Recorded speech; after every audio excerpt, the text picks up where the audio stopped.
Bonjour, je voudrais vous parler des accords Toltec et plus particulièrement aujourd'hui du premier. Donc les accords Toltec, c'est un livre de Don Miguel Ruiz, c'est une sorte de code de conduite et dans ce code de conduite en fait il y a 4 principes. Donc le premier principe c'est que ma parole soit impeccable, dont on va parler aujourd'hui. Le deuxième c'est quoi qu'il arrive, ne jamais en faire une affaire personnelle. Le troisième, ne pas faire de suppositions.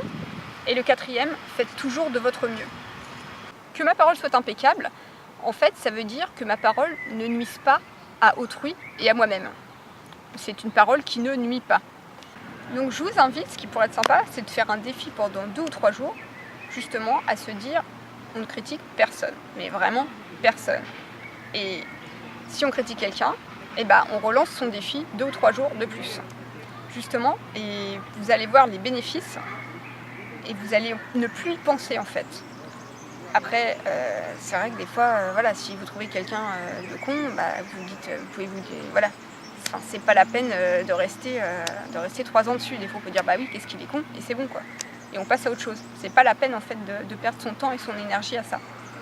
Ce qui permet aussi en fait, une fois qu'on a commencé à prendre conscience de ça et à modifier le discours extérieur qu'on a, de faire vraiment attention à ne plus critiquer, ça permet aussi d'identifier autour de nous les gens négatifs et les gens toxiques.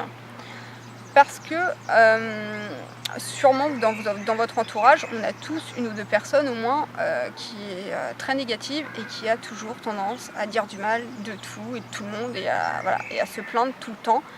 Et avoir un discours hyper méchant des fois envers les autres. Alors ça peut être des collègues de bureau, son conjoint, ses voisins.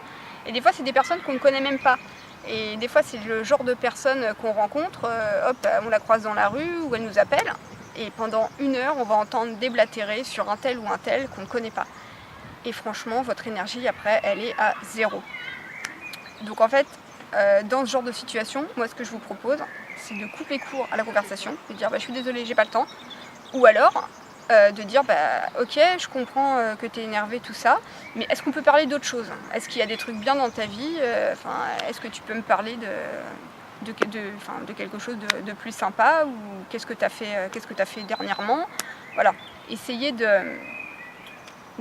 lui faire aussi penser à autre chose. Finalement, c'est de la bienveillance à l'égard de cette personne, parce que du coup, ça va lui permettre de penser à autre chose en fait, et de ne plus être focus en fait dans le négatif et dans la critique.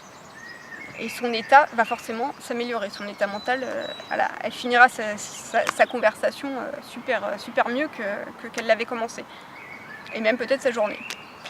Donc ensuite, je vais vous parler que ma parole soit impeccable, mais envers moi-même. Alors, ce qu'on appelle que ma parole soit impeccable envers moi-même, je vais vous donner un exemple. C'est-à-dire que souvent, on est bienveillant généralement envers son entourage, ses proches, mais pas envers soi-même. Alors, je vais vous donner comme exemple, si vous avez un proche qui passe un examen et qu'il a raté, et il est désolé, il s'en veut vraiment. Et vous allez le voir et vous allez le rassurer, donc vous allez lui dire mais t'inquiète pas, moi je crois en toi, de toute façon, t'inquiète pas, il n'y a aucun souci, tu réussiras la prochaine fois, tu as des capacités, tu savais de toute façon, c'est juste une toute petite erreur de parcours, c'est rien du tout, tu vas recommencer, il n'y a aucun souci, moi j'ai foi en toi, je crois en toi, t'es le meilleur. Or, si c'est moi qui rate un examen, est-ce que je me parle de cette façon? Du coup là c'est une question. Parce que c'est rare qu'on se dise « Oh t'inquiète pas, tu viens de rater ton examen, mais c'est pas grave, tu feras mieux la prochaine fois. De toute façon, t'es bon, tu vas y arriver, moi je crois en toi. » Est-ce qu'on se parle comme ça? En général, non, on se parle pas comme ça. Souvent on a tendance à se dire « Je suis nulle, je suis pas capable, pourquoi j'ai raté? Et les autres y arrivent et pas moi. Pourquoi moi?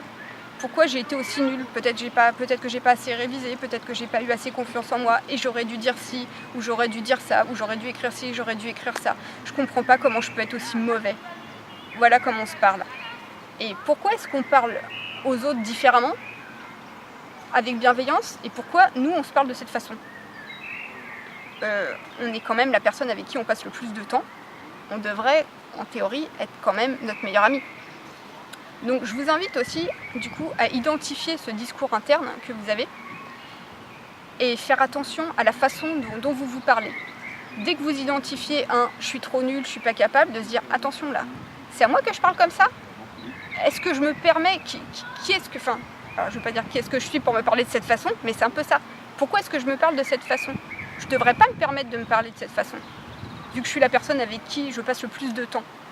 Donc c'est ça en fait, que mon discours soit, que ma parole soit impeccable, que mon discours interne soit impeccable, de faire attention à être bienveillant et en amour en fait avec soi-même. Ça c'est hyper important. On pourra ensuite parler peut-être dans une autre vidéo de la pensée positive et du coup de l'éradication aussi des croyances limitantes, parce que tout ça c'est des croyances limitantes en fait, de se dire je suis trop nul, je suis pas capable. Je veux dire, c'est pas, quelque part c'est pas naturel, on n'est pas né avec un discours comme ça. Mais ça on pourra en parler dans une prochaine vidéo. Donc j'espère en tout cas que je vous ai donné envie de lire ce livre, les 4 accords Toltec.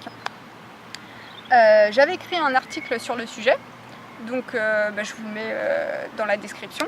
Donc j'avais écrit ça c'était sur mon blog. Et puis je peux vous mettre aussi en lien du coup les références du livre. Donc je vous souhaite une bonne fin de journée et surtout, il n'est jamais trop tard pour que mon discours soit impeccable.